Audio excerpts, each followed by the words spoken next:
All right, y'all, welcome back to the show. It's Antiwar Radio. I'm Scott Horton. Well, Glenn Greenwald, of course, is the greatest blogger in the world. I read every single thing he writes. It's at salon.com/opinion/Greenwald. And he's the author of the books Great American Hypocrites, How Would a Patriot Act, A Tragic Legacy, and there's a new one coming out, I forget the title, but it's about the double standard, Liberty and Justice for Some, about the rule of law and how there are a million of them that apply to us and apparently none that apply to our presidents. But anyway, so hey, Glenn, you there? Welcome to the show. Great to be here, Scott. Lots of important things to talk about today, if you got the time. Yes, I'm happy to be here. All right, good deal. So, first of all, I wanted to talk with you a little bit about bipartisanship, which is, I notice you've been stressing this a lot lately about the one-party state nature of our political system. And I always like to recommend this great quote by Carol Quigley, who actually taught Bill Clinton's foreign policy studies class at Georgetown back in the days. And in 1966, he wrote, "The only reason there should be two parties, one to supposedly represent the interests of the liberals and the other the conservatives, is so that they can switch off every 8 or even 4 years if necessary when the American people get tired of them and want to throw those rascals out without ever leading to a substantial shift in policy." And so we just go back and forth like that. And half the population will be satisfied and the other half angry, and then they'll switch off again, and the policy stays the same. And yet, as it's shaping out in 2011, it looks to me like you and I kind of had it right, that there's this whole other flip side of that bipartisanship, and that is the new realignment against this one-party state on behalf of people who call themselves all different political descriptions, but see this conflict much more in terms of us versus them rather than left versus right. What do you think? It is interesting. There has been talk about this realignment for a long time, and you and I have talked about it several times over the years. Lots of other people have as well, and I think as much as a prediction, it's really been a hope that the only way to essentially start to challenge the orthodoxies of the national security state and the posture of endless war and imperialism is to have it removed from partisan debates, because what tends to happen is whenever there's a Democratic president, Democrats support these policies, and when there's a Republican president, Republicans support them, and so each party in power is always supporting these policies by definition, and so they never get meaningfully challenged, and the only way that they would ever get challenged is if citizens start to realize how wrong and destructive these policies are and band together to defeat them and challenge them, irrespective of partisan loyalty or ideological identity. And you have seen things like that over the years, but you've really seen an acceleration of it over the past few months. If you look at who's questioning the war in Afghanistan, for instance, it tends to be anti-war advocates in the Democratic Party, more towards the left, and then also some of the newer, more conservative members of Congress who have been elected under the Tea Party banner, who are questioning it both in terms of its purpose and the cost. And you really see it now in terms of challenges to the war in Libya, both the war itself and the president's authority to conduct it without congressional approval. There was an amendment introduced by a Democratic congressman, very hawkish and pro-APAC congressman, Brad Sherman in California, that essentially said we're going to cut off funds for the war in Libya unless the president complies with the War Powers Resolution and gets congressional authority. And that amendment amazingly passed, and it passed with 60% Republicans supporting it and 60% Democrats supporting it. And what was most notable was that the party leadership of both parties, Pelosi and Hoyer for Democrats and Boehner and Cantor for the Republicans, were both against the amendment. They voted against it and in favor of the president's authority, but the opposition came from the rank and file of each party, whose parties are tiring of endless war. And then that's the kind of coalition that has long been hoped for and I think anticipated and that you're finally starting to see. Mm-hmm. Well, you know, the way it works in my fantasy world is that Ron Paul gets the Republican nomination and Dennis Kucinich, attacking and destroying Barack Obama from the left, gets the Democratic nomination, and then those two go ahead and run together, president and vice president, and we'll just have a major shift. If you want peace and liberty, you want the Bill of Rights, you want the troops home, you want to end to welfare for billionaires, you vote for these guys, the us party. And then the other party can be the party of, taxation and mass murder and lies. Well, see, that's what I think when I meant earlier that you've seen some signs of it. You have seen things like, the more ideologically inclined members of each party joining together. In the past, you have sort of the Ron Paul wing of the Republican Party and the Dennis Kucinich wing of the Democrats who have been genuinely anti-war and pro-civil liberties, but they've constituted a fairly small percentage of each party and so haven't been able to get very much done. And what you see now is a widening of that coalition. It's not necessarily for the purest of reasons. I think, in some ways the Republicans who are questioning these policies are doing so on a financial basis, that if they're going to advocate widespread cuts of entitlements and other programs, that the defense industry needs to be cut as well. Some of it is nationalism, that we shouldn't be spending American taxpayers' dollars to help people around the world. And then you have, sort of a mixed bag on the Democratic side. For example, Brad Sherman, who sponsored that amendment, is upset that he thinks we're helping members who have ties to al-Qaeda in Libya and wants to put limits on that. So, but that's how coalitions work. You have people who are of diverse views, who have different types of priorities and concerns, who come together in common ground, and that's what I think you're seeing. Yeah. Well, and, the public opinion, we've had really high numbers of anti-war people in the country for a long time. It's been better than 60% or whatever. But it seems like people are really starting to mean it again now. They're really getting sick and tired of this thing. That must be the only explanation for something like watching Mitt Romney pretend that he's got an anti-war bone in his body the other night in that debate. Right. Well, the pressure must really be on. This is really the question, though, and I think, that this is a real question, and I don't know what the answer is yet. I actually had a debate about this with Justin Raimondo, who writes for antiwar.com. The reason why this is changing is because Republicans have become more willing to challenge war policy. You see a lot of those Republican candidates in that debate challenging not just the war in Afghanistan, but also the war in Libya. And, of course, 5-6 years ago, challenging war policies was unthinkable in the Republican Party. And even in the Democratic Party, it was really just the fringe that we talked about before that was willing to do it, and now you see it done much more pervasively. And so then the question becomes, is this a sincere transformation among this faction in the Republican Party who suddenly is now opposed to war policies, one that is based in conviction and that will endure when there's a Republican in the White House, or is it motivated by a desire to simply undermine Barack Obama and to oppose whatever policies he has? So, there's a desire to exploit anti-war sentiment in the public by challenging and questioning the wars that he's waging.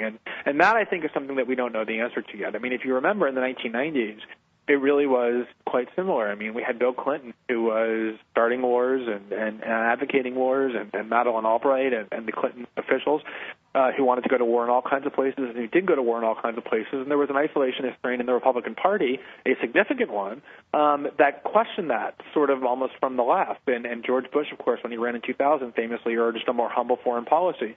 And yet you saw that anti-war isolationist sentiment completely vanish the minute the wars started being Republican wars waged by a Republican president rather than Clinton wars waged by a Democratic president. Now, maybe that's because of 9/11, maybe that's because of partisan dishonesty, but I won't believe that there's really a substantial anti-war sentiment in the Republican Party beyond the Ron Paul faction until I see that sentiment exert itself under a Republican president, challenge Republican war policy. But there's clearly a rift for the first time in the Republican Party on foreign policy questions where the neocons are being meaningfully challenged, and I think that's a good thing. Well, like you say, it's pretty easy to tell which ones are honest. Call them the Ron Paul faction. Walter Jones and this new guy, Justin Amash, seems like he's, pretty much really good. But, yeah, you're certainly right. When John Boehner is taking the anti-war position, there's no reason to think he's sincere about anything. No doubt about that. But now, so that really cuts to the heart of this argument that this is really a mind-blowing thing, isn't it? The Obama administration's backflips trying to justify the intervention in Libya here? Provoking these kinds of responses from Boehner, Well, what's really bizarre about it is that, and the reason why John Boehner is now, questioning Obama's authority to conduct this war is not because he really believes it. I mean, he's been one of the Republicans who, at least Lindsey Graham was honest about it yesterday, who said, I think the War Powers Resolution is unconstitutional. Presidents have the right to wage whatever wars they want without Congress. That's been the mainstream Republican position for a long time. That was what John Boehner was saying, during the Bush years.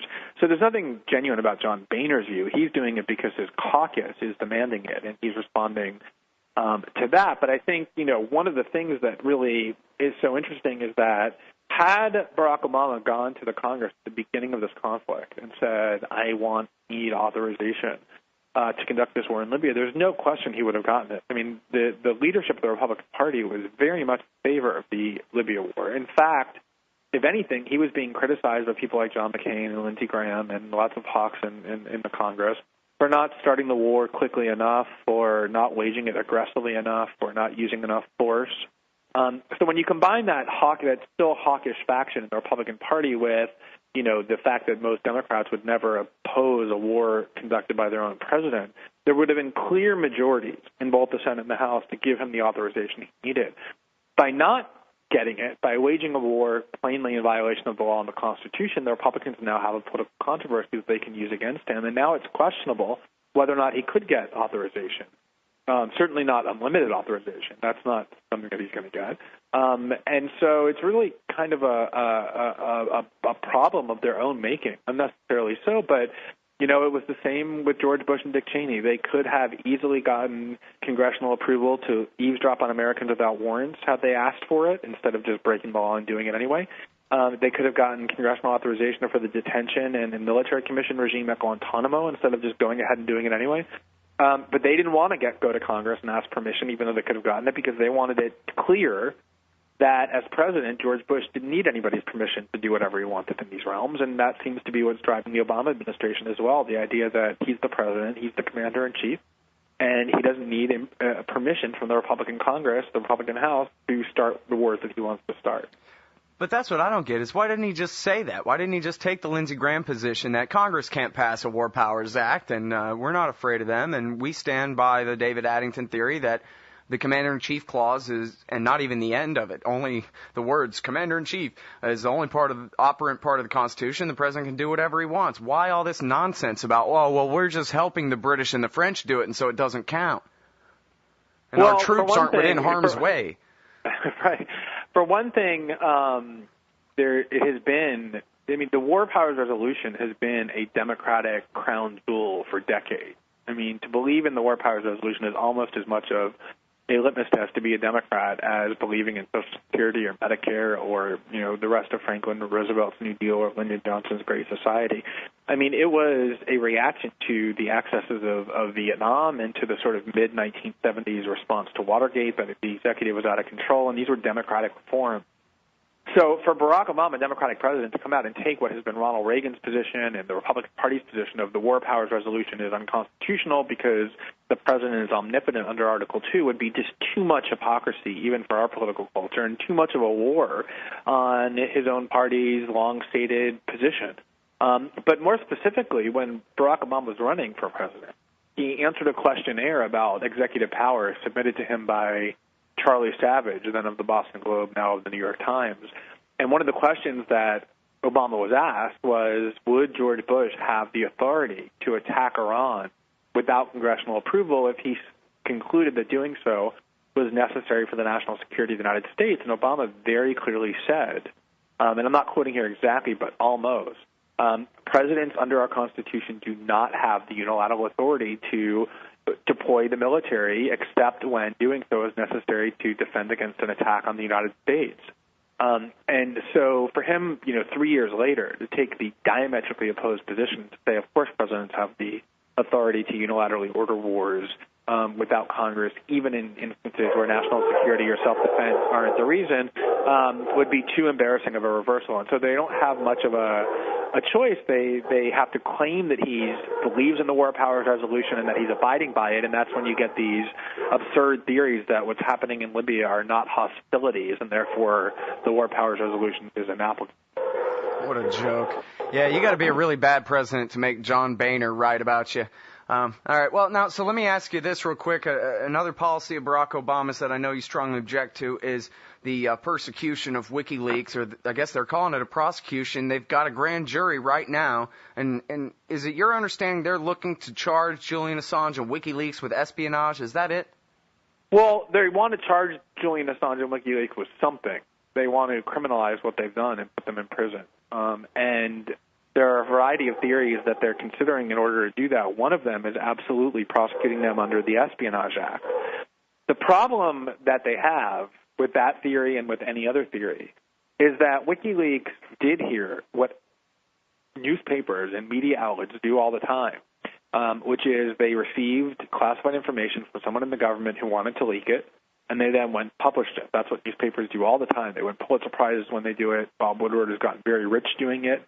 And so it's impossible to criminalize WikiLeaks and Julian Assange without criminalizing literally the heart and soul of investigative journalism in the United States. And that is now their challenge, is to come up with a way that they can distinguish what WikiLeaks has done from what newspapers do every day. And what they're trying to do is to claim that WikiLeaks did not merely passively receive classified information from Bradley Manning, that instead they conspired with him before the fact to help him access this system, to direct him about which documents they wanted him to download.